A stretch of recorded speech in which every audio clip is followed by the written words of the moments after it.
Hey guys, it's Drew with another. It's an open boxings and first impressions with a little bit of some specs on the new item from ESEE that I've received. It's new to me, definitely not new. It's been around for a long time. This is a Randall's Adventure ESEE Training and Equipment Group. ESEE 5 is what this is. This should have the 3D handle. So let's just pop in and take a peek at this packaging real quick. This is my first new ESEE. I had an Azula many years ago. It looks like the back of the box here has a ton of information here for determining distance, declination. What else we got? We have some grid marks printed. Okay, a little topographic map. Some contour lines. Okay, just kind of explaining some stuff. All right, cool conversions. I mean, to be honest with you, this is good information on here, but this isn't something that normally I would keep around. Normally, with any of my knives in the past that I would purchase, I would kind of trash the box as soon as I take them out and got them in their sheath. This one at least looks like it has some purpose to stick around if that's something that interests you. Some cool info though, fire building. Okay, down here. With Tinder and whatnot, short-term success. All right, so that's good information. I'm sure it's great for their training classes, which, speaking of ESEE with their training, I haven't attended any of their courses or anything of the sort, but that is their primary method of income, from what I understand, their primary function for their business. So let's hop in here and take a peek. Bam, there we go. All right, I believe the model number for this is it's like ESEE5 SDP004, I think it is. So to open this package up, I'm going to take out a Ka-Bar BK2, which is actually, it's a BK2, which is going to be a good comparison I'll show here in a moment. Alright, so there's the knife. Now let me pull this sheath out. There's a lot of stuff going on in here. Okay, so I'm going to throw this box away for a second. So here is the knife. This knife is, first off, heavy for what it is. So I mean, I think it's a 1/4 inch of steel, if I'm not mistaken. It's the 1095 1/4 inch. Very, very thick. I can see why the reviews of this from ESEE themselves is saying how essentially bulletproof it is. There we go, we'll get that to focus a bit more. That edge is pretty great looking, just from the factory. Got a couple little things going on with it. I think that's just some like dirt on the finish type stuff going on. Either way, edge is looking really, really good. I'm sure that that is going to be shaving sharp. Oh yeah, that's definitely going to be shaving some hair. See if I can do anything here, if it'll focus. I'm a ginger, so this may be a bit difficult. Oh yeah, we got a few hairs off there. Just doing that super gently. Anyways, so this is the ESEE 5, like I said, from Randall Adventure Training and Equipment Group. It says Rowan, ESEE Knives USA. So the 3D handle, this isn't something that I've had experience with before. I kind of took a plunge on it. I'm kind of a stickler when it comes to knife handles, especially if you're doing stuff in the woods and getting some good work in. These handles are perfect for me. I wear size extra large or even 2XL gloves, depending on the brand. And this is great for me on this. And I got a little tiny bit of room at the bottom to spare even, which I kind of didn't even expect. But with the size, that looks pretty great. I'm glad it doesn't have a finger choil on it. I mean, it kind of does, but doesn't. So not a pronounced one that goes in, but I'd feel pretty confident gripping it right about here and being able to do some super fine work in here. So here, let me set this down for a second. Take a look at this sheath. So the sheath came with this little bit of cordage on here. Alright, that's just going to be your standard pull and lock going on. Okay. It feels like very thin Kydex, if this thing will stay in focus. It's almost like, I don't know, it's like Kydex, but it's not like my firearm holster Kydex. It feels a little bit more solid than this. It might just be really thin, I don't know. It's got very good retention, or positive retention in there. It's just, and that bad boy ain't coming out at all. That's good. That's refreshing. That's some manufacturers of knives seem to get that wrong, so it's nice to see that ESEE is doing that right. All right, so let's take a peek at this a little bit more. So it looks like we got an adjustable screw right here for tension. Okay, yeah, so there we go, tension screw where you can pull it up here more for some extreme tension. But I think I'll keep it exactly where it is from the factory. That seems to do really well. An attachment point for it, so let me see. Oh, there we go. Okay, so here's the attachment point. I was just getting ready to say, did they really give me a holster that has nothing that I can mount to it? Alright, so we got a metal belt buckle on here, or a metal clip, spring steel kind of clip. I'll spring on there. We got some, looks like rubber washers or some kind of washer, some short bolts. I'm sure that that's gonna pop right on there just like that, be able to carry the knife like so. It'll have a little bit of distance off your body, but I'm happy with how thick that is.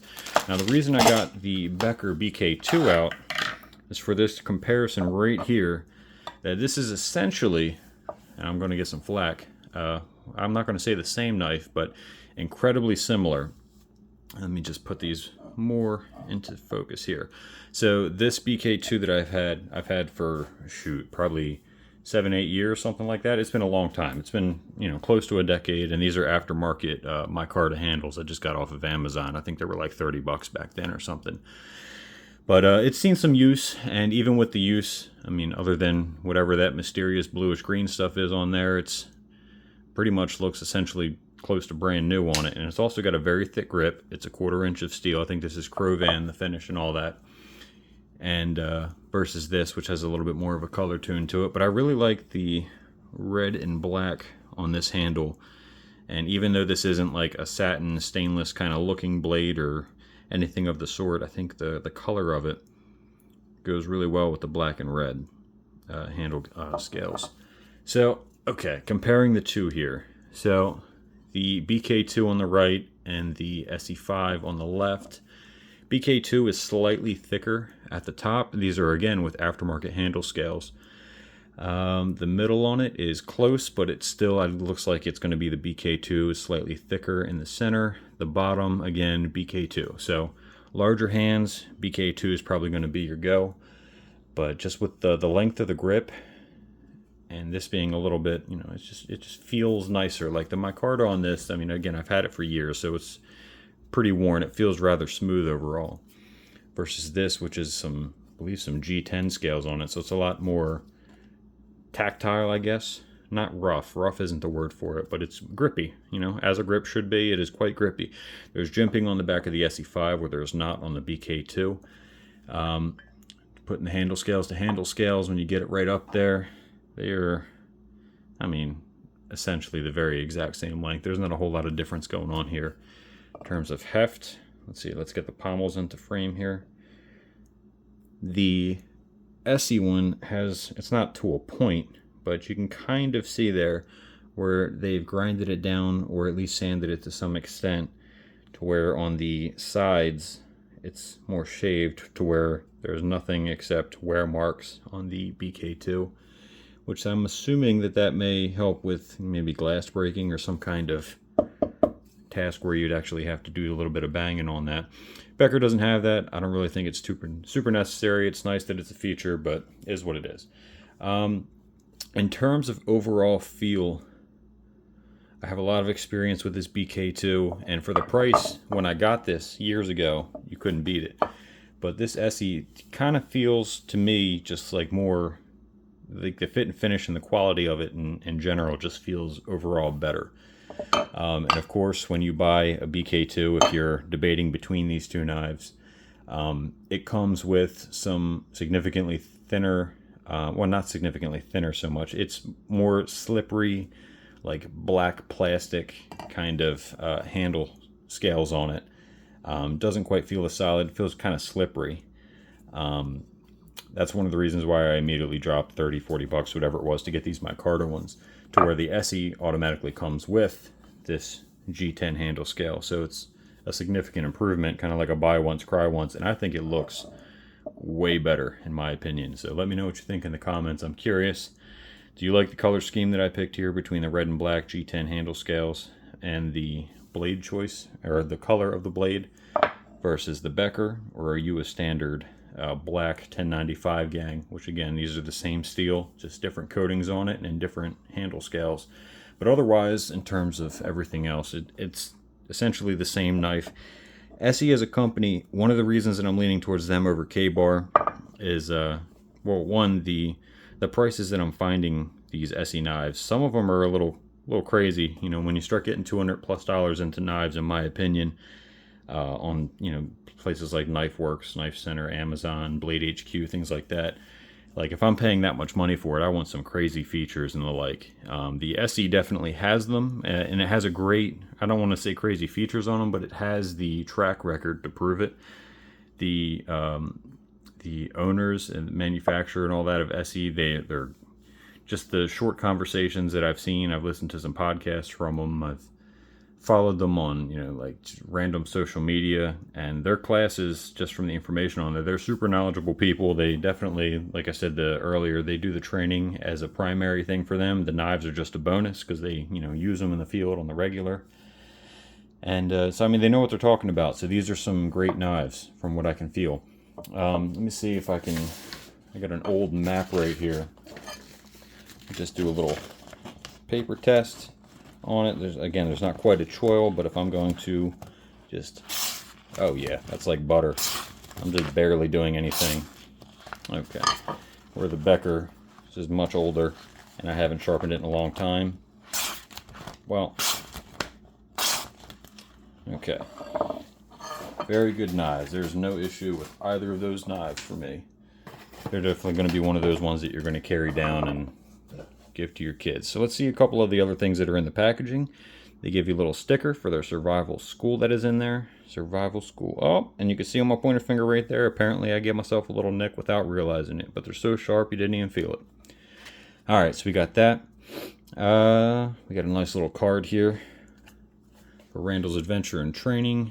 This is what they got going on: Wilderness Survival Tech Rescue, Land Nav, Wilderness SAR, which I'm not sure what the SAR is, and Jungle Survival. Okay, they do make a ton of knives. Okay, cool. And here we go with similar information that's on the back of the box here, with their distress signals, survival tips, short term. Let's see, lost. All right, yeah, some decent information there. Looks like there's another copy of the same information on a different card in here that goes on their knives. I haven't used their axes. I've heard good things. A couple things on YouTube from some larger YouTubers, but yeah, it's just not something that quite interests me. I like my Swedish stuff, Swedish axes and whatnot, like Ransfors Brooks. And this is the last thing that's in here. Just shows how to remove the knife from the holster, you know, safely and whatnot. It's pretty self-explanatory. Use blue Loctite when assembling. All right, that way it's rock solid. Nothing on the back. Okay, cool. And the final thing in the box, I thought that was the last thing, is another sticker. Be something you can throw in your gun safe or something if you got one. But otherwise, not too much into the stickers myself, but into the quality of the item that I'm purchasing. And this is something for, I believe I got it for probably, I think it was under 150 on Amazon. I know that much. It was definitely under 150. But yeah, no, I'm definitely happy with the purchase. I'll have a follow-up video at some point here comparing the BK2 and this ESEE5 much more in depth than this tabletop initial first impressions kind of specs and whatnot, with them being 5-inch 1095 blades. So I'll have that in a future video, so make sure you leave this video a like and subscribe to see that next video, and leave a comment below, like I was saying, if you prefer the color scheme that I got, or if there's one that you wish that they made, because I wish that they made one in kind of like a red micarta or red G10. I just like stainless blades with red, and I'm trying to, since that's kind of like a mock stainless finish to me, even though it's more of like a tan, I just feel like that would be a good look. And same thing with this Becker BK2 from Ka-Bar. If you think that this handle scale is a improvement, being a little bit thicker and micarta versus the standard factory. Just curious what your thoughts are. If there's something that you would do to these knives in terms of an upgrade or something outside of the grips even, just leave a comment below and let me know. Thanks, and I'll see you in the next one.